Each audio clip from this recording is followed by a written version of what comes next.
उत्तर प्रदेश में आगामी विधानसभा चुनाव की पिच पूरी तरीके से तैयार हो चुकी है। पहले चरण का मतदान 10 फरवरी को 11 जिलों में होना है। आचार संहिता लगने के बाद सबसे पहली प्राथमिकता जो संभावित दावेदारों की और प्रत्याशियों की थी, वो ये थी कि कैसे उनका नाम सूची में शामिल हो। सभी दलों ने पहले 2 चरणों के प्रत्याशियों की सूची जारी कर दी है। कुछ दल ऐसे भी हैं जिसने आगे के चरणों के भी दावेदारों का ऐलान कर दिया है। लेकिन इस बीच जो सबसे बड़ी भागदौड़ संभावित दावेदारों की और विधायकों की जो अलग अलग पार्टियों से जीते हैं, वो टिकट को लेकर रही है। पूर्वांचल के बड़े ज़िले बस्ती की बात करें तो 2017 के विधानसभा चुनाव में यहाँ सभी 5 सीटों पर भाजपा ने जीत दर्ज की थी। भाजपा ने ज़िले में पूरी तरीके से क्लीन स्वीप किया था।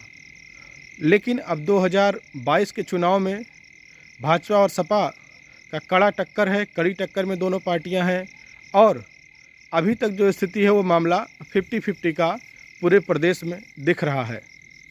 अगर बस्ती में 5 विधानसभा हैं, कप्तानगंज, हरैया, महादेवा, बस्ती सदर और रुधौली, अगर इन 5 विधानसभाओं में दावेदारों की संख्या पे चर्चा की जाए तो सबसे ज़्यादा दावेदार कप्तानगंज विधानसभा क्षेत्र से टिकट के लिए हैं। जब आचार संहिता लगी तो अचानक पूरे ज़िले से जो विधायक थे और जो संभावित दावेदार थे सभी विधानसभाओं के, उन्होंने तत्काल लखनऊ का रुख किया और जो लखनऊ के साथ जिनका संबंध दिल्ली में था, जिनका नेटवर्क दिल्ली में था पार्टी में, उन्होंने दिल्ली तक का सफ़र एक बार नहीं कई बार किया कि कैसे वो उस कट ऑफ सूची में आ सकें जिससे कि उनको आखिर में टिकट मिल सके और वो मजबूत दावेदार के तौर पर पार्टी में अपनी पैठ जमा सकें। लेकिन जब पहले 2 चरणों की सूची जारी हुई और उसमें प्रत्याशियों को जिस तरीके से टिकट दिया गया, उसके बाद से तमाम ऐसे दावेदार हैं जो अब मायूस दिख रहे हैं। कुछ ऐसे भी हैं, सभी विधानसभाओं की अगर चर्चा करें तो तमाम ऐसे दावेदार हैं जो कल तक अपना टिकट पक्का मान के चल रहे थे और उसके पीछे तमाम उनके सारे तर्क थे, लेकिन अब वो मायूस दिख रहे हैं। अब वो अपने घर की तरफ वापसी कर रहे हैं। हालांकि अभी बहुत खुल के कोई बयान नहीं आ रहा है, लेकिन जो उनके समर्थक हैं और जो सोशल मीडिया पे लगातार लोग सक्रिय हैं, क्योंकि इस बार सोशल मीडिया को बहुत बड़ा माध्यम माना जा रहा है। सारी पार्टियां वर्चुअल संवाद स्थापित कर रही हैं जिससे कि वो ज़्यादा से ज़्यादा मतदाताओं के तरफ से अपनी वार्ता कर सकें, अपनी बात रख सकें। तो जिस तरीके से वापसी हो रही है उससे एक बात तो साफ है कि जितने दल हैं, जो बड़े दल हैं, वो बहुत कुछ फेरबदल करने की स्थिति में नहीं दिख रहे हैं। बस्ती की जो बसपा है, उसने बस्ती में बहुजन समाज पार्टी ने बसपा में हरैया और बस्ती सदर, महादेवा और सभी 5 जो विधानसभा सीट है उसमें अपने प्रत्याशी क्लियर कर दिए हैं। अब जो प्रमुख दल बचे हैं वो भाजपा है और सपा है।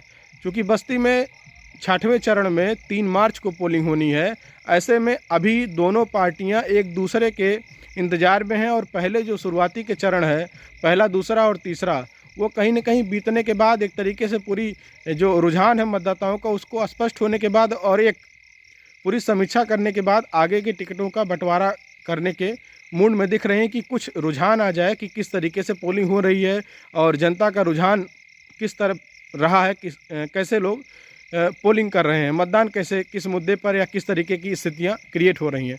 तो इसको देखते हुए चीज़ें बाद में टिकट के बंटवारे को लेकर अंतिम निर्णय लिया जाएगा।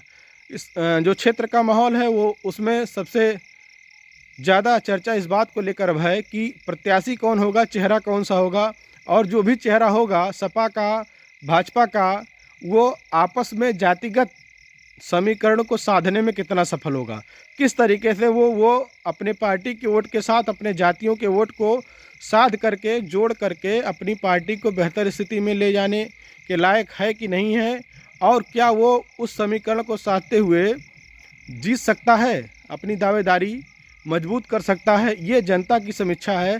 अभी जनता बहुत खुलकर नहीं बोलने की स्थिति में है, वो नहीं बोल पा रही है। कार्यकर्ताओं को अगर छोड़ दिया जाए, पदाधिकारियों को छोड़ दिया, चाहे जिस दल के हों, तो जनता अभी खुलकर, जब तक सबके चेहरे स्पष्ट नहीं हो जाते हैं सारी पार्टियों के, तब तक वो बहुत कुछ खुल के बोलने को अभी तैयार नहीं है। अब देखना ये होगा कि जब भाजपा और सपा अन्य दलों के साथ इन दलों के जब प्रत्याशियों का चेहरा पूरी तरीके से स्पष्ट होगा और फिर एक बार राजनीतिक समीकरण नया क्या बनेगा वो देखना दिलचस्प होगा। फिलहाल बस्ती जिले के तमाम संभावित दावेदार पांचों विधानसभाओं के अब धीरे धीरे जिले में वापस आ रहे हैं, क्योंकि उनको लग रहा है कि कुछ चिन्हित और कुछ जो सटीक आखिरी जो संख्या थी उसकी सूची फाइनल पार्टी मुख्यालयों में तैयार हो गई है।